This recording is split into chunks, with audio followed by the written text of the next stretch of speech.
अस्सलाम वालेकुम। प्रोग्राम बयानिया के साथ मैं हूँ आलिया शबीर। नाज़रीन, पाकिस्तान में ये कोई नए इलेक्शन नहीं होंगे कि जो कि धांधली के इल्ज़ामात के साथ हों, लेकिन 2023 के ऐसे इलेक्शन हैं जो कि अभी तक हुए नहीं और उनके इल्ज़ामात और मतनाज़ात और तनाज़ात सामने आ रहे हैं। हुकूमत ये चाहती थी कि EVM मशीन से ये वोटिंग करवाई जाए, जबकि इलेक्शन कमीशन ने भी इसके ऊपर एतराज़ किया, अपोजिशन ने भी इसके ऊपर एहतजाज किया। आज तो सेनेट की कायमा कमेटी में जिस तरह से हुकूमती रवैया सामने आया, इस पर इलेक्शन कमीशन बरहम है। न सिर्फ इलेक्शन कमीशन बरहम है, अपोजिशन ने भी शदीद रद्द-ए-अमल दिया है। पाकिस्तान पीपल्स पार्टी ने हुकूमत से मुआफ़ी का मुतालबा किया है, जबकि हुकूमत ने इसका जवाब कुछ यूं दिया है कि चीफ इलेक्शन कमीशन जो है वो इस्तीफ़ा दे दें। तो ये 2023 के इलेक्शन से पहले ही मतनाज़े हो गए हैं। तो अब आगे इसका क्या होगा, और ये जो ऑपोजिशन और हुकूमत जो है वो एक पेज पर आने की बजाय, इलेक्शन को शफाफ बनाने की बजाय इसको मतनाज़े बना रही हैं, तो ये किसको सपोर्ट कर रहे हैं, जमहूरियत को या फिर गैर जमहूरी रवैयों को? इसी पर बात करेंगे आज के प्रोग्राम में। और मेरे साथ मौजूद हैं कुमर दिलशाद साहब, साबिक सेक्रेटरी इलेक्शन कमीशन रहे हैं। कुमर दिलशाद साहब, बहुत बहुत शुक्रिया आपको ज्वाइन करने के लिए। प्रोग्राम में हमारे साथ हैं सदीक अल फारूक साहब, मुस्लिम लीग नवाज के सीनियर रहनुमा हैं। सदीक अल फारूक साहब, आपका भी शुक्रिया। शौकत बसरा साहब ने पाकिस्तान तहरीक इंसाफ से हमें ज्वाइन किया है। शौकत बसरा साहब, प्रोग्राम में आपको भी खुशामदीद कहूंगी। सबसे पहले प्रोग्राम का आगाज कुमर दिलशाद साहब आपसे करूंगी, क्योंकि टेक्निकलिटी जो है वो आप जानते हैं। सबसे पहले तो इसके ऊपर इलेक्ट्रॉनिक वोटिंग के ऊपर हम पहले बात भी कर चुके हैं, इसके ऊपर मजीद भी बात करते हैं कि इलेक्शन कमीशन के जो एतराज़ात हैं। लेकिन आज जो एक वजीर ने इल्ज़ाम लगाया इलेक्शन कमीशन पर कि वो पैसे ले चुके हैं, बिके हुए हैं, इस तरह के जो कमेंट्स आए हैं। आप भी सेक्रेटरी इलेक्शन कमीशन रहे हैं, तो क्या आपके दौर में भी पैसे लेकर इलेक्शन करवाए जाते रहे हैं? देखा जी, असूली तौर पर इलेक्शन कमीशन ऑफ पाकिस्तान ने इलेक्ट्रॉनिक वोटिंग मशीन के बारे में जो 37 एतराज़ात लगाए हैं और जिसमें 27 के बारे में शिबली फराज साहब का कहना यह है कि टेक्निकल है या एडमिनिस्ट्रेटिव है, ये इलेक्शन कमीशन के दायरे में आते हैं। जैसे वो ठीक है, 27 को आप एक तरफ रखे हैं, लेकिन जो 10 एतराज़ात हैं वो बड़े संगीन नौइयत के हैं। उस पर शफाफियत, राजदारी, गैर जानबदारी, वोटरों की खरीदो-फरोख्त और इसके बाद उसका जो सॉफ्टवेयर में तब्दीली, डिवाइस में तब्दीली, ये इतने इंतहाई संगीन किस्म के एतराज़ात हैं। उस पर इलेक्शन कमीशन पाकिस्तान ने अपना पॉइंट ऑफ व्यू पेश किया, बल्कि फैसला दे दिया है। इलेक्शन कमीशन फर्द वाहद का फैसला नहीं है, ये पूरे कमीशन का फैसला है। जिस तरह सुप्रीम कोर्ट ऑफ पाकिस्तान एक फैसला दे देती है, जजमेंट दे देती है, तो उसको कोई ये नहीं कह सकता कि ना ये यकतरफा फैसला है। ये पूरा फैसला कोर्ट का होता है। इसी तरह इलेक्शन कमीशन पाकिस्तान ने जो फैसला दिया है उस पर हुकूमत को बड़ी संजीदगी के साथ उस पर अमल दरामद करना चाहिए था और ये कहना चाहिए था जनाब, इसके जो भी आपने खदशात का इज़हार किया है या आपने जो भी आपने इसको कहा है कि इसमें ठीक नहीं जा रही या इसके अंदर गड़बड़ है या जो भी मामला होते हैं उसके बारे में एतराज़ात जो आप उठा रहे हैं, इस पर हम दूर कर देंगे। हमारी इलेक्ट्रॉनिक वोटिंग मशीन हम तब्दीलियाँ ले आते हैं। उनको जो जिन्होंने इलेक्ट्रॉनिक वोटिंग मशीन बनाई है वो पूरी टीम इलेक्शन कमीशन के सामने पेश कर देते तो ये हालात बेहतर रहते। आज जो आजम स्वाति साहब ने जो कहा, नाखुशगवार वाक़या पेश आया, उसकी बजाय उन्हें इलेक्शन कमीशन पाकिस्तान के जो नुमाइंदगान बैठे हुए थे उनसे वो सवाल करते कि जनाब आप हमें बरी करें कि किस मामलात में आपको ये खतरात है, ये नजरिया जो भी आपको नजर आ रहे हैं, खदशात हैं या एतराज़ात हैं, आप हमें करते। तो वो पॉइंट दर पॉइंट बात कर लेते। उस पर जिस अंदाज से ये नाखुशगवार वाक़या पेश आया, अब ये इलेक्ट्रॉनिक वोटिंग मशीन तो एक तरफ चली गई है, अब ये एक तरफ हो गया मामला। नहीं, लेकिन एग्जैक्टली मेरा भी आपसे यही सवाल है, क्या इलेक्शन कमीशन के ऊपर पैसे लेने का इल्ज़ाम लगाना और ये कहना कि इस वक्त इलेक्शन कमीशन ने पैसे पकड़ लिए हैं, ये आजम स्वाति साहब ने तो इल्ज़ाम लगा दिया, फिर उसके बाद 3 वज़रा आए और उन्होंने प्रेस कॉन्फ्रेंस की और उन्होंने ये कहा कि ये जो इलेक्शन कमीशन है ये तो अपोजिशन का गढ़ बन चुका है, लिहाजा चीफ इलेक्शन कमिश्नर इसके ऊपर रिज़ाइन करे। तो ये संगीन इल्ज़ामात हैं हुकूमत लगा रही है। तो इसके हवाले से आप बताएं कि इलेक्शन कमीशन की क्या पोजीशन है? क्या पहले भी ऐसे इलेक्शन होते रहे हैं? क्योंकि पहले भी इलेक्शन धांधली ज़्यादा करार दिए जाते रहे और अब हुकूमत भी यही कह रही है। नहीं, हम बाद में तो इसी मामले पे हम लेके जा रहे हैं ना। अब इलेक्शन कमीशन ने जो मंडे को पीर के रोज जो हाई कमांड कमीशन का इजलास तलब कर उन्होंने अपने इदारे बचाने। इलेक्ट्रॉनिक वोटिंग मशीन का चैप्टर क्लोज हो गया, इस पर अब इंतखाबात नहीं होने, इंतखाबात पुराने तैयारी होने। अब असल बात ये है कि उन्होंने अपने साख को बचाना है, अपने इदारे को बचाना है। अब अगर अपने इदारे को ना बचाया, सख्त नोटिस ना लिया, तो इलेक्शन कमीशन पाकिस्तान के पास इख्तियारात आर्टिकल 204 के तहत वही हैं जो सुप्रीम कोर्ट ऑफ पाकिस्तान के पास है। सुप्रीम कोर्ट ऑफ पाकिस्तान जो इख्तियारात हैं वो इलेक्शन कमीशन के पास इख्तियारात है। इसी तरह इलेक्शन एक्ट 2017 का जो सेक्शन 10 पढ़े आप, वो समंदर है इख्तियारात के लिहाज से देखा जाए तो बेपड़ा इख्तियारात हैं। डिस्क्वालीफाई भी कर सकते हैं, 3 साल की सजा भी दे सकते हैं। जी ठीक है, इसको नेक्स्ट लेकर चलते हैं, नेक्स्ट इसके ऊपर बात करते हैं, क्योंकि हमारे साथ हैं शौकत बसरा साहब, पाकिस्तान तहरीक इंसाफ के सीनियर रहनुमा। शौकत बसरा साहब, आप ये बताइए कि ये बात कुंवर दिलशाद साहब ने भी कही है, हमारा भी यही सवाल है आपसे कि जो इलेक्शन कमीशन ने एतराज़ात उठाए हैं, जो बताए हैं कि इनके ऊपर काम होना चाहिए, बजाय के हुकूमत उन एतराज़ात का जवाब दे, इलेक्शन कमीशन के ऊपर इल्जामात लगा रही है, तो ये बौखलाहट का शिकार नहीं है हुकूमत? देखिए, पहली बात तो ये है कि कंवर दिलशाद साहब का मसला बहुत गिरवा है, इसमें कतई दो राय नहीं है। देखिए, कानून साजी हुकूमत का काम है और इदारों का काम है उस पर इम्प्लीमेंटेशन करवाना। ये अब कानून साजी भी अगर इदारे शुरू कर देंगे, जो कि सिर्फ और सिर्फ लेजिस्लेटर्स का काम है। पार्लियामेंट एक सुप्रीम इदारा है। अब पार्लियामेंट को अगर आप अंडरमाइन करेंगे और इदारे अपनी वो हुक्मरानी और अपनी बादशाहत कायम करना शुरू कर देंगे, तो ये बड़ा ही हैरान कुन है।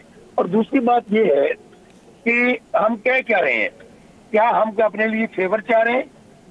हम तो सिर्फ उस बात को जो 70 साल पाकिस्तान को बने हुए हो गए हैं कि धांधली धांधली धांधली, आज दुनिया बहुत आगे चली गई है।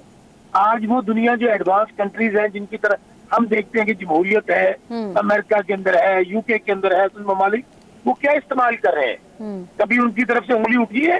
क्या कभी किसी ने इतराज किया है? हमें वो सजेशन ये दें कि आपकी मशीन अगर यहाँ की अच्छी नहीं है तो यूके की मशीन मंगवा लें, अमेरिका की मशीन मंगवा लें। हम और इतना बड़ा इतराज आया जी, अल्फी मजाक बन गया वो पूरी दुनिया के अंदर। यानी कि मेरी समझ से बाला है कि हुकूमत ये चाह रही है कि जो एक बसीदा गला सड़ा निजाम है उसको खत्म किया जाए और उसको खत्म करके हम लोग एक ऐसा निजाम लेकर आए जिस पर तमाम जमातों को इत्मीनान हो। असल में दूसरी जो जमातें उनका मसला क्या है? उनका मसला ये है नहीं, यानी कि अभी भी इलेक्शन कमीशन के ऊपर जो भी इल्जामात लगाए गए हैं, आप उनको Pakistan Tehreek Insaf as a party, as a government on करती है आजम सवाती साहब की जानिब से, जो जाहिर है प्रेस कॉन्फ्रेंस से तो यही लगता है, और आप भी जो बात कर रहे हैं उससे भी यही लगता है कि पूरी पीटीआई, इमरान खान साहब प्राइम मिनिस्टर और सदर पाकिस्तान साहब के तो होते हुए ये इल्जामात लगे, तो यानी कि ये तो पीटीआई तो ये समझती है कि पैसे लिए गए। देखिए, मैंने उनको पहली बात तो बयान सुना नहीं है, रोड सफर में था ना प्रेस कॉन्फ्रेंस सुन चुका हूँ। मैं तो आपको अपना मौकफ दे रहा हूँ कि मौकफ ये है कि हमने गलत क्या कर रहे हैं। अच्छा, ठीक है, ठीक गलत क्या कर रहे हैं जी ठीक है, चले इसको आगे लेकर चलते हैं सदीक अल फारूक साहब की जानिब।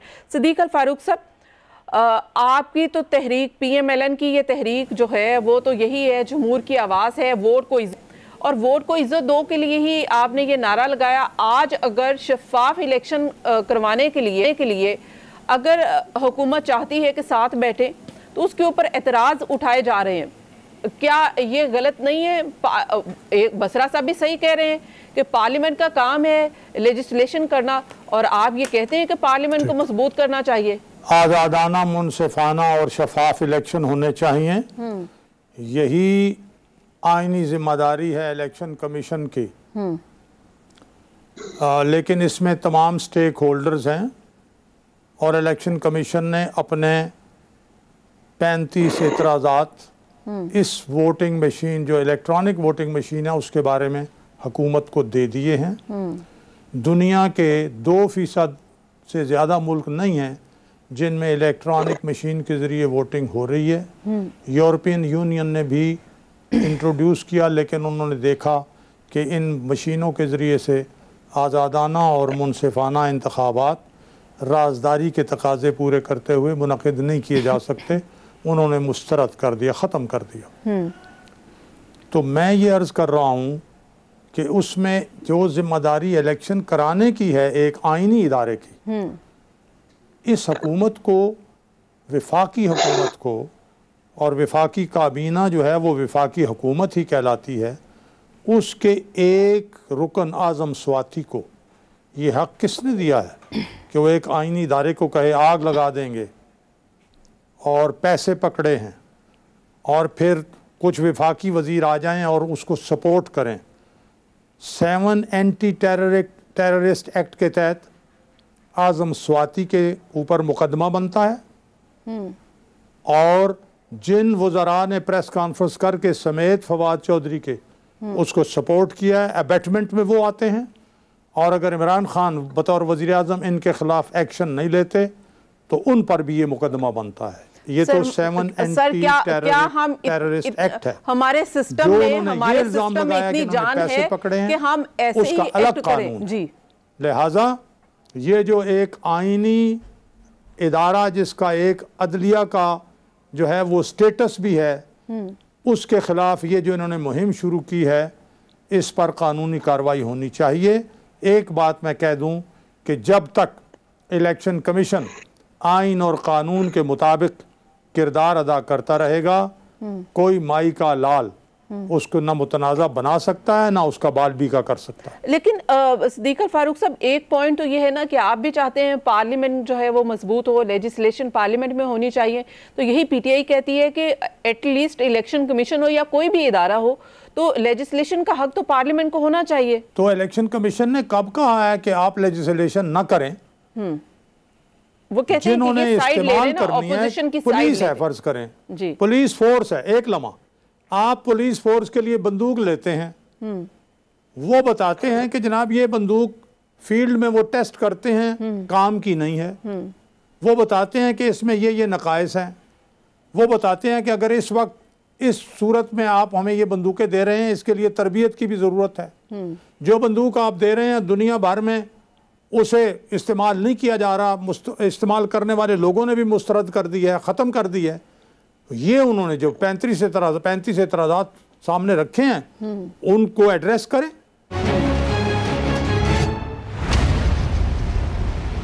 हम बात कर रहे हैं कि पाकिस्तान में शफाफ इंतखाबात बनाने के लिए क्या कभी कुछ इम्प्लीमेंट किया जा सकता है, और अगर कोई स्टेप लिए जाते हैं तो वो इस कदर मतनाज़े हो जाते हैं कि ये सारा प्रोसेस जो है वो हमें झूठ और मतनाज़े लगता है। कुमर दिल शाह साहब, ये बताइएगा कि आपको क्या लगता है कि आप जैसे कह रहे हैं कि इलेक्शन कमीशन का काम है, तो ये डस्का के इलेक्शन में भी हमने देखा इससे पहले, लेकिन इलेक्शन कमीशन ने कोई एक्शन नहीं लिया, आपके सामने है।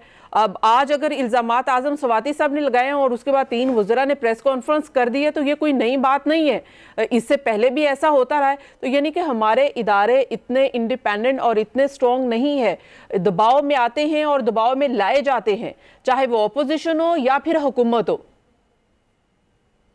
इलेक्शन कमीशन में पाकिस्तान में जब से ये मौजूदा हुकूमत आई है वो उस पर तनकीद तो कर इज्जत में है। इलेक्शन कमीशन पाकिस्तान के एक बात ठीक है कि चीफ इलेक्शन कमीशन की अपॉइंटमेंट जो हुई है, मेंबरों की अपॉइंटमेंट हुई है, वो chief leader of the house, leader of the opposition की मशावरत से ही हुई है ना। दोनों की आपस में मुलाकात तो नहीं हुई, लेकिन खिताबत के जरिए उन्होंने एक चीफ इलेक्शन का तकर्रर हो गया, उस पर लीडर ऑफ द हाउस और लीडर ऑफ द अपोजिशन।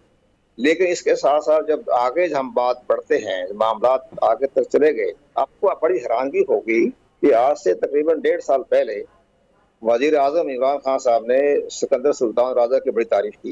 उन्होंने कहा कि सरदार वो असेंबली आइन के साथ मिला हुआ था और उसके साथ मामला गड़बड़ की हुई थी उन्होंने इलेक्शन में, और जो हमारे जो मौजूदा चीफ इलेक्शन कमीशन है सिकंदर सुल्तान राजा, ये अपराइट किस्म के ब्यूरोक्रेट रहे हैं और बहुत ईमानदार और जरूरतमंद चीफ इलेक्शन कमीशनर। उसके 6 महीने के बाद आप बदल गया। तो अब ये तो हुकूमत के अपने अपने मामलात होते हैं, लेकिन साथ साथ ये भी आप देखें कि आप इलेक्शन कमीशन पाकिस्तान है अब अपनी साख को बचाना है। अब उन्होंने इलेक्ट्रॉनिक वोटिंग मशीन तो खत्म हो गया, उसका चैप्टर क्लोज हो गया। अब असल मामला ये उन्होंने अपना इदारे को बचाना है। अब इलेक्शन कमीशन ने माजी में प्राइम मिनिस्टर साहब ने भी इतराज बेपनाह इनके खिलाफ तनकीदी बयान दिए कौम से खिताब के दौरान कौमी असम्बली में भी, लेकिन खामोशी इख्तियार की। इसके बाद हमारे बाद मिनिस्टरों ने भी इनके बारे में शदीद अल्फाज इस्तेमाल किए, जो पार्टी ज्वाइन कर लें, चेयरमैन बन जाए, इंतखाब लड़े, तो लेकिन उन्होंने खामोशी इख्तियार की। उन्होंने जिस इलेक्शन कमीशन के जो मेंबर थे उन्होंने कहा कि खामोशी इख्तियार करते हैं, हम दरगजर कर देते हैं। अब मामला बहुत आगे बढ़ गया है। अब इदारे ने अपनी साख को बचाना है, उसके लिए मैंने बता दिया इनके पास इलेक्शन एक्ट 2017 का सेशन। लेकिन सर एक और भी चीज है कमर दिलशाद साहब, एक और भी चीज है, जिस तरह से अभी बसरा साहब ने भी बात की है कि लेजिस्लेशन करना तो पार्लियामेंट का काम है, इलेक्शन कमीशन ने तो इम्प्लीमेंट करना है। तो क्या इलेक्शन कमीशन जो कुछ भी लेजिस्लेशन होती है उसको मुस्तरद करने का राइट रखता है कि वो मुस्तरद कर दे कि ये लेजिस्लेशन जो है वो सही नहीं है, आइन और कानून के मुनाफी है, ये नहीं हो सकता, या फिर वो कहे कि ये इम्प्लीमेंट करने की हमारी कैपेसिटी नहीं है। वो ये एतराज तो लगा सकते हैं कि हमारी कैपेसिटी नहीं है, हमारे पास ये फैसिलिटीज नहीं है, ये हम इम्प्लीमेंट नहीं कर सकते, लेकिन ये एतराज की लेजिस्लेशन ही गलत है, उसको मुस्तरद कर देना, क्या ये इलेक्शन कमीशन की पावर्स में आता है? इलेक्शन कमीशन ऑफ पाकिस्तान को मैंने अर्ज किया ना आपसे कि वो कैपेसिटी के बारे में बात नहीं करेंगे। कैपेसिटी तो है, तो तमाम पाकिस्तान की एडमिनिस्ट्रेशन एग्जीक्यूटिव जितने भी इख्तियारात उनके पास हैं। असल बात वो ये कहेंगे कि जनाब जो एक्ट पास हुआ है, इन्होंने एक्ट में तो क्या किया ना, इलेक्शन एक्ट 2017 का सेक्शन 103 में तो ये कहेगा ये आइन के आर्टिकल 218, 219 के खिलाफ है, 226 के खिलाफ है। अब आइन हवाला जब election commission Pakistan supreme court of Pakistan में रेफरल भेजेगा, इलेक्शन एक्ट जो है ये हमारे कॉन्स्टिट्यूशन के आर्टिकल 218, 219, 226 के खिलाफ है। इसमें जानदारी भी है, शफाफियत भी है, जानदारी भी है, उसके खिलाफ जा रहा है, तो हम इस पे अपना एडवाइस दें। तो सुप्रीम कोर्ट पाकिस्तान से एडवाइस देने के तो इख्तियारात इलेक्शन कमीशन पाकिस्तान के पास मौजूद हैं, वो उसको चैलेंज नहीं करेगा। वो सुप्रीम कोर्ट ऑफ पाकिस्तान में रेफरेंस भेजेगा कि जनाब आप हमारी रहनुमाई फरमाएं। अब वो अगर सुप्रीम कोर्ट ऑफ पाकिस्तान जब रहनुमाई का रेफरेंस जाएगा तो एक इदारे की तरफ जा रहा है, एक कॉन्स्टिट्यूशनल बॉडी दूसरे कॉन्स्टिट्यूशन से कुछ राय ले रहा है, तो फिर जाहिर है सुप्रीम कोर्ट ऑफ पाकिस्तान का फुल बेंच 5 रुपये हो या 7 रुपये हो या 12 रुपये हो, तो वो फैसला करे। जी, लेकिन कुमर दिलशाद साहब, अभी तो जो हुकूमत है जॉइंट सेशन बुलाने जा रही है और ये बिल जो है वो जॉइंट सेशन में पेश करने जा रही है और वहां से पास करवा लिया तो फिर उसके बाद तो कोई प्रॉब्लम नहीं है। फिर इलेक्शन कमीशन उसको चैलेंज करे सुप्रीम कोर्ट में या उसके लिए रहनुमाई मांगे, या सुप्रीम कोर्ट उसके ऊपर अपना कोई फैसला दे, वो एक अलग बात है। यह अलग बात तो है, लेकिन उनके पास इख्तियारात तो है ना, उनके पास इलेक्शन कमीशन पाकिस्तान के पास तो इख्तियारात हैं। वो तो कहेंगे कि जनाब हमें इस पर हमें तफाजात है, या आइन के आर्टिकल 218 में खिलाफ वर्जी जा रही है। इसमें जो 10 हैं वो तो बड़े कह रहे हैं, टेम्परिंग है और वगैरह में तब्दीलियां, वोटर्स की राजधानी कोई नहीं है, इसके बाद वोटरों की खिलाफत भी हो जाएगी, हुकूमत तो सारा इलेक्शन। बसरा साहब हमारे साथ है, बसरा साहब हमारे साथ है जी। बसरा साहब, राइट, ये जॉइंट सेशन में ये बिल पास होने जा रहा है, तो जॉइंट सेशन में क्या ये लगता है कि ये बिल पास हो जाएगा? मेजॉरिटी है वहां पर, सेनेट की भी मेजॉरिटी है, तो वहां पर क्या वर्किंग की है गवर्नमेंट की साइड से? आलिया, आज के प्रोग्राम का टाइम नोट कर लें, मेहमानों को नोट कर लें और आज वक्त और तारीख नोट कर लें। इंशाल्लाह हर सूरत में इलेक्ट्रॉनिक मशीन के जरिए हमने इलेक्शन करवाना है। कोई माई का लाल इसको नहीं रोक सकता, क्योंकि हम करने वो जा रहे हैं जो पाकिस्तान के लिए और पाकिस्तान की आवाम के लिए। लेकिन ऑपोजिशन ये कहती है कि आपने ये धांधली का रास्ता निकाला है, ऑपोजिशन का ये एतराज है ना। धांधली को रोकने का रास्ता बंद करना, ये धांधलियां जो होती रही हैं तो हमेशा से जाली वोटों आप देखिए ना कि आपके तो गवर्नमेंट भी उसी प्रोसेस से आई है ना, पीटीआई के गवर्नमेंट भी तो उसी प्रोसेस से आई है। करने देना जी जी, मैं कमर दिलशाद साहब का मुझे बहुत एहतराम है, लेकिन बड़ी माजरत के साथ, यानी कि आप पार्लियामेंट को क्या समझते हैं? ऐसे करें पार्लियामेंट को ताला लगा दे, फिर ये इलेक्शन कमीशन अपने कवानीन बनाए, नैब अपने कवानीन बनाए, कैमरा अपने। भाई ये किसी में ये बनाना से पब्लिक नहीं है, ये एक पाकिस्तान है जिसका आइन है, आइन के ताबे लेजिस्लेशन काम है पार्लियामेंट का। पार्लियामेंट पे वो जो MNAs, MPs, वज़ीर आज़म वहां बैठे हैं, उनका काम है, इदारे उसके। हाँ, अगर ये आप कहते हैं कि हम गलत कर रहे हैं तो चले जाएंगे, हम ज्वाइंट सेशन से पास करवाएंगे इंशाल्लाह, और हर सूरत में पास होगा। उसकी वजह हमने ये फैसला किया है कि ये जो धांधलियां होती हैं, ये जो सिलेक्टर के नारे लगते हैं, तो ये इनको भागने नहीं देंगे हम लोग। इन्होंने बहुत धांधलियां कर ली, ये इन्होंने हजारों वोट जाली बनवाए में हर कंस्टिट्यूंसी के अंदर, जब इलेक्ट्रॉनिक मशीन के जरिए होगा। इनको क्यामत इतनी नजर आ रही है। एक तो हमारे वो जो बहन भाई बाहर जरिए मुबादला कमा के आते हैं, उनको वोट का हक क्यों दिया जा रहा है? वो इलेक्ट्रॉनिक मशीन के जरिए वोट डालेंगे। लेकिन वो ये कहते हैं ना कि ये धांधली करेंगे ना, ये इसलिए कि ये धांधली का ये एक रास्ता निकाला गया है ईवीएम से। मैं चैलेंज करता हूँ, सुने मुझे बता दे कोई बंदा कि इलेक्ट्रॉनिक मशीन के जरिए धांधली किस तरह होती है। अच्छा चले बसरा साहब, सिर्फ जी ठीक है, बसरा साहब एक सवाल का जवाब दे दें। जैसे अभी कुंवर दिलशाद साहब कह रहे थे कि सिकंदर सुल्तान राजा साहब के ऊपर तो एतमाद का इजहार किया था और बड़ा ही कहा था कि ये शफाफ शख्सियत है, और पहले ये होता आया इमरान खान साहब ने, तो अचानक क्या हो गया कि अब आपने चीफ इलेक्शन कमीशन से रिजाइन मांग लिया? अचानक क्या हुआ? देखिए मैं फिर कह रहा हूँ कि उन तमाम इदारों को अपनी अपनी हदूद में रहना चाहिए। अगर इदारे डिक्टेट करना शुरू कर देंगे, इदारे वहां पर ये समझने बैठ जाए कि पार्लियामेंट का काम भी हमारा है, इलेक्शन कमीशन का काम भी हमारा है, तो ऐसे काम नहीं चलता। ऐसे काम नहीं चलता। आप मुझे बताइए ना आलिया, अभी आप एंकर है, आप कहीं प्रोड्यूसर का काम भी मैंने करना है, डायरेक्टर का काम मैंने करना है, तो क्या इस तरह काम चलता है? नहीं चलता। आपका काम है जो आप करेंगी, जो प्रोड्यूसर का काम सर ये टीम वर्क होता है। सर ये टीम वर्क है, ये टीम वर्क है। अगर कहीं पर कोई मुशावरत की जरूरत है, वो हुकूमत है, ऑपोजिशन है, पार्लियामेंट में बैठे हैं, तो मुशावरत की जरूरत है, तो वो ये टीम वर्क है, टीम वर्क से काम होगा। तो आप टीम वर्क डेवलप ही नहीं करते, आप टीम वर्क डेवलप ही नहीं करते। आप ऑपोजिशन को तो आप कहते हैं कि ये करप्ट है, उसको साथ बिठाने को तैयार नहीं है। आप इवन के चीफ इलेक्शन कमीशन की तकर्री जो है खतो किताबत से करते हैं, सिर्फ एक खत के जरिए करते हैं। प्राइम मिनिस्टर ऑपोजिशन लीडर को मिलने को तैयार नहीं होता, उसको इनवाइट नहीं करता। आलिया आपने बहुत उम्दा नुक्ता उठाया था। आपने कहा मुशावरत करने का काम होता है कि मुशावरत किससे करनी है? हमने हमारी जो मुशावरत है वो पार्लियामेंटेरियन से होनी है जी, ठीक। वो हमारी एमएनए एमपीए से होनी है, वो इलेक्शन कमिश्नर से नहीं होनी है। इलेक्शन कमिश्नर को तो हमने कानून बना के देना है जी, ये कानून है, इसके ऊपर इम्प्लीमेंट करें। आपको मुशावरत हमने अपने वजीरों से करनी है, अपोजिशन से। जी ठीक है। सदीक अल फारूक साहब, आप ये बताइए कि हुकूमत ये कहती है कि हमने जो भी बिल लेकर आए हैं, ऑपोजिशन ने उसको मुस्तरद कर दिया। जो एतराज है उनको आप सामने रखें और अपनी जो राय है, जो भी आप चाहते हैं कि इसमें तरामीम की जाए, वो आप तरामीम सामने लेकर आए।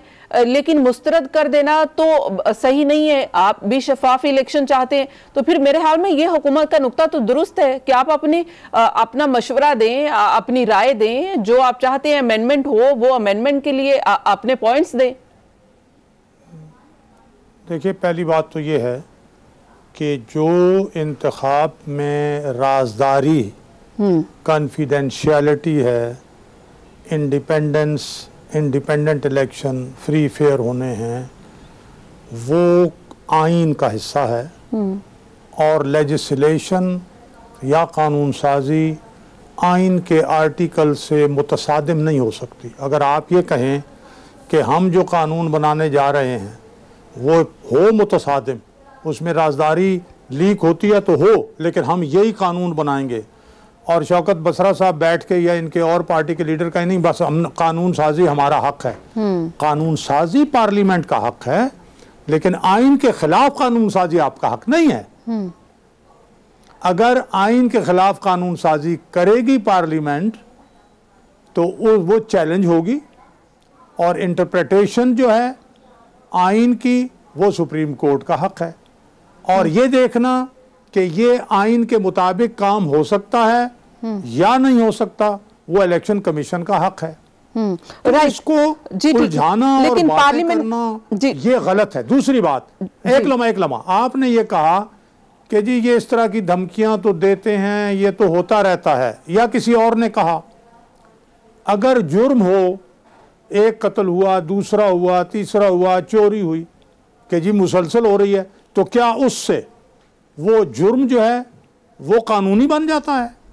अगर किसी वक्त किसी वजह से कानून हरकत में नहीं आया या कानून के इदारों ने उसकी मुजरिम की गिरफ्त नहीं की और उसको सजा नहीं दे सके, तो उसका ये मतलब तो नहीं है ना कि वो कानूनी हो गया। अच्छा, राइट। जब कानून हरकत में आएगा तो वो आ जाएगा, मुजरिम को पकड़ना है।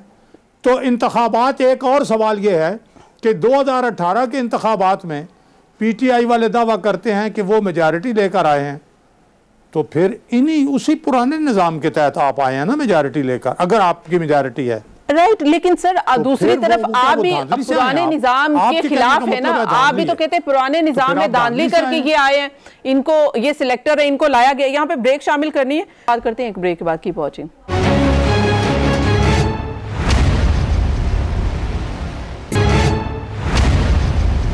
वेलकम बैक नाज़रीन, प्रोग्राम में एक बार फिर से खुशामदीद। सदीक अल फारूक साहब, मैं आपसे कंटिन्यू करना चाहूंगी जी। 2018 के इलेक्शन आप कहते हैं कि पीटीआई ये कहती है कि ये मेजॉरिटी के साथ आए हैं, लेकिन दूसरी तरफ आप भी तो 2018 के इलेक्शन के ऊपर एतराज उठाते हैं ना कि ये शफाफ नहीं है। तो अब आप 2018 के तरीक़ेकार को कैसे मान लेंगे जिसमें धांधली हुई है? देखिए, हम ये कहते हैं कि जो इंतखाबात का निज़ाम इस वक्त मौजूद है वो ठीक है, उसमें हेरा फेरी और बेईमानी न की जाए। 2018 के इंतखाबात में 95% फॉर्म हेरा फेरी और बेईमानी कौन करता है? एजेंट्स के दस्तखत नहीं थे जी। थोड़ी सी आवाज ऊंची करें। हेरा फेरी और बेईमानी कौन करता है? मैं अर्ज कर रहा हूं, जो भी करते हैं वो सबको पता है, सबके सामने है। वो लोग जिन्होंने पोलिंग एजेंट्स को निकाल दिया और दस्तखत किए बगैर फॉर्म 45 जो है वो पहुंचा दिए, वो, वरना हमारा निज़ाम जो है वो तो बताते खुद बड़ा परफेक्ट है। यानी केयर टेकर गवर्नमेंट बैठती है, इलेक्शन कमीशन लेना, इलेक्शन कमीशन खुद मुख्तार है, पोलिंग एजेंट्स बैठे होते हैं, शनाख्ती कार्ड दिखाकर पर्ची मिलती है और वो अपना एक कोने में जाके टिक करता है और फिर वो वोटर उस वोट को सामने बक्से में डाल देता है। किसी को नहीं पता होता इसने वोट किसको दिया है। 5 बजते हैं, वो पोलिंग बॉक्स खुलता है, सबके सामने वोट गिनती करते हैं, उस पे सब दस्तखत करते हैं और उसके बाद सब जो वही नतीजा होता है और उसके ऊपर हारने वाला फिर इल्जाम लगाता है। लेकिन अब पार्लियामेंट का जॉइंट सेशन होने जा रहा है, ये बिल तो पास हो जाएगा जॉइंट सेशन में, तो ऑपोजिशन का एहतजाज हो या फिर ऑपोजिशन चाहे इलेक्शन कमीशन के साथ खड़ा हो, वो तो किसी काम का नहीं होगा। हम तो ये पास अगर करेंगे तो आइन के खिलाफ करेंगे, तो फिर हम इसको सुप्रीम कोर्ट में ले जाएंगे, सीधी बात है। मैं फिर अर्ज करूं, जैसे सेनेट के इलेक्शन हुए थे, जैसे सेनेट के इलेक्शन हुए थे आइन के खिलाफ, हाँ, इनको आइन में तरमीम करनी पड़ेगी। अच्छा, राइट। अगर ये कुछ बदलना चाहते हैं तो फिर सीक्रेसी नहीं होनी चाहिए, खुलेआम वोट जो है वो लोग दें, फिर उसके लिए तरमीम करनी पड़ेगी कि नहीं, ये सीक्रेसी नहीं चाहिए हमें। सर, तो यही सीक्रेसी नहीं चाहिए थी तो वो तो आपने सेनेट इलेक्शन में मुस्तरद कर दी थी, तो अब आप कहते हैं सीक्रेसी चाहिए। ये दो किस्म के सेनेट जी मुख्तलिफ इंतखाबात हैं। वजीर आजम का इलेक्शन जो है वो हाथ उठाकर होता है, स्पीकर का इलेक्शन जो है वो कॉन्फिडेंशियल होता है, क्योंकि स्पीकर गैर जानिबदार तस्वुर किया जाता है। राइट। वज़ीर आज़म तो गैर जानिबदार नहीं होता। जी ठीक है। कुंवर दिल शाह साहब, फिर मामला ऐसा ही लग रहा है कि जैसे सेनेट इलेक्शन में जो कुछ हुआ था, सुप्रीम कोर्ट ने फिर अपना फैसला दे दिया था, इसी तरह से ये अगर बिल पास भी हो जाता है जॉइंट सेशन में तो उसके बाद ये मामला सुप्रीम कोर्ट में जाएगा और सुप्रीम कोर्ट फिर इसके ऊपर कोई अपना फैसला देगा, या तो वो फिर ये ईवीएम मशीन से नेक्स्ट इलेक्शन 2023 का होगा या फिर पुराने तरीक़ेकार से। तो अब ये बिल पास भी हो जाए, कानून भी बन जाए और उसके बाद मामला ये है वो सुप्रीम कोर्ट के पास ही जाएगा, ऐसा है? हमारे बात बताता हूं कि जो 10 जो नकात किए हैं, इतराजात किए हैं, उस पर इलेक्शन कमीशन ऑफ पाकिस्तान ने इंतहाई हसास किस्म के आर्टिकल का जिक्र किया और वो आर्टिकल है 2A करारदाद मकासद, जिसमें उन्होंने कहा है अपने इलेक्टेड जो करें, चुने जो करें, वो सही हकीकी नुमाइंदे होने चाहिए। उस पर इलेक्शन कमीशन ने कहा है कि आप ये इलेक्ट्रॉनिक वोटिंग मशीन आइन के आर्टिकल 2A के खिलाफ है, उसकी आप सुप्रीम कोर्ट ऑफ पाकिस्तान की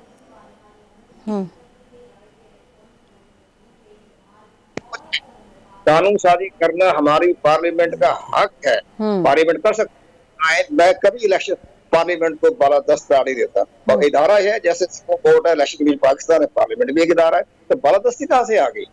ये सारा सुप्रीम कोर्ट ऑफ पाकिस्तान ने इंटरप्रिटेशन करनी है कि जनाब ये आर्टिकल 2A के खिलाफ वर्जी है, इलेक्ट्रॉनिक वोटिंग मशीन का तरीक़ेकार है, डिवाइस चेंज कर दें, तमाम उसकी प्रोग्रामिंग चेंज कर दें, जिसको मर्जी चाहे वोट कास्ट करवा दें। तो शौकत बसरा साहब जो फरमा रहे हैं, तो मैं ये उनकी खिदमत में अर्ज की जनाब दोबारा पढ़ लें वो इतराज़ात, उसमें आर्टिकल 2A का जिक्र किया हुआ है, और उस आर्टिकल 2A जो है वो चैलेंज हो जाएगी सुप्रीम कोर्ट ऑफ पाकिस्तान। उसमें कह के अब सुप्रीम कोर्ट ऑफ पाकिस्तान जो है वो एक्ट को तरमीम कर सकती है, कालदम करार दे सकती है। सुप्रीम कोर्ट ऑफ पाकिस्तान के पास इख्तियारात बेशुमार मिसालें हमारे पास मौजूद हैं। लेकिन कुंवर दिलशाद साहब, अगर ये मान भी लिया जाए कि ईवीएम मशीन से वोटिंग करवाई जाए, सुप्रीम कोर्ट भी हुकूमत की फेवर में फैसला या हुकूमत जो लेजिस्लेशन करती है उसको ऑन कर देती है, या ऐसा कोई हक में फैसला आ जाता है, तो एक तो राय ये भी है कि इलेक्शन कमीशन 2023 के लिए प्रिपेयर ही नहीं होगा कि वो ऐसा इलेक्शन या ईवीएम मशीन से करवाया जाए। ये 2023 का इलेक्शन तो पॉसिबल नहीं है ना, 2023 में तो इलेक्ट्रॉनिक वोटिंग मशीन का सवाल ही नहीं पैदा होता। तो कैसे करेंगे? इंडिया 25 साल में जा रहे हैं और हम 1.5 साल में जा रहे हैं, तो कैसे करेंगे भाई? ये तो इलेक्शन कमीशन पाकिस्तान की एडमिनिस्ट्रेटिव पावर के इख्तियारात को कहेगा कि ना ठीक है हमें।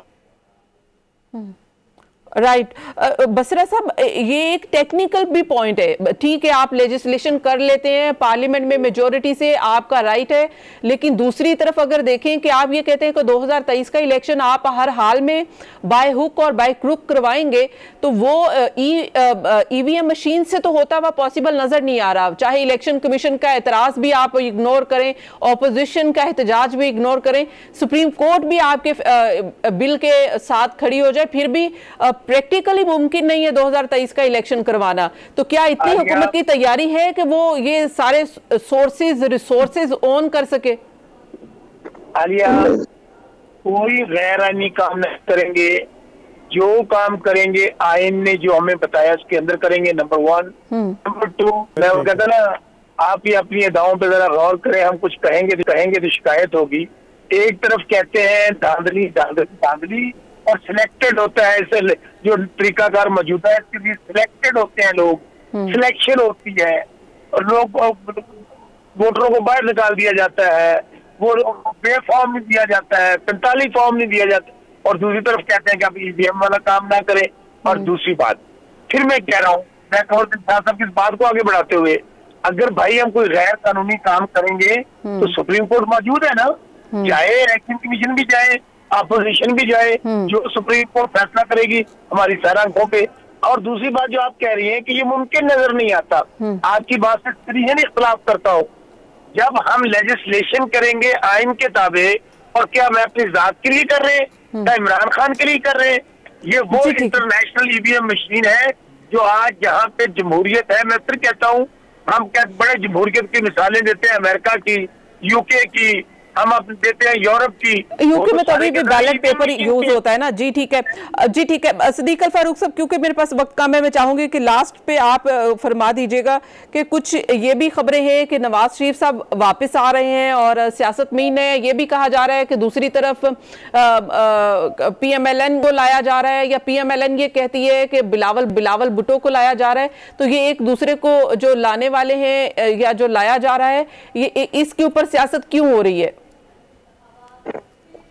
हम इसी मामले को तो रिजेक्ट भी करते हैं और इसके लिए जिद्दोजहद कर रहे हैं कि किसी को ना लाया जाए ना निकाला जाए, अवाम के वोट के जरिए आए और अवाम का वोट ना मिले तो जाए। राइट। तो क्या नवाज शरीफ साहब इसी साल पाकिस्तान आ रहे हैं? जैसे कि ये बात बार बार की जा रही है कि वो आ जाएंगे, पहले तो वो बीमार थे, फिर वो नहीं आएंगे पाकिस्तान, और शायद कभी भी नहीं आएंगे। हुकूमत तो अभी भी ये समझती है कि वो कभी ना आए। जी बहुत बहुत शुक्रिया फारूक साहब। शौकत बसरा साहब हमारे साथ है, कुंवर दिलशाद साहब हमारे साथ है। 2023 का इलेक्शन लगता यह है कि वो इलेक्शन से पहले मुतनाज़ हो गया है, और इसको अगर आपने गैर मुतनाज़ बनाना है, शफाफ बनाना है खासकर, तो इसके लिए कि पार्लियामेंट में सबको साथ मिलकर काम करना होगा। ये नहीं है कि हुकूमत भी इल्जाम लगाए और ऑपोजिशन भी इल्जाम लगाए, उससे कुछ हासिल नहीं होगा, बल्कि ये मतनाज़ा इलेक्शन जो है वो पहले से ही हो जाएगा और उसका नतीजा तो फिर दूर की बात है कि कोई मानेगा। आज के प्रोग्राम का वक्त खत्म हो गया, मुझे दीजिए इजाजत, अल्लाह हाफ़िज़।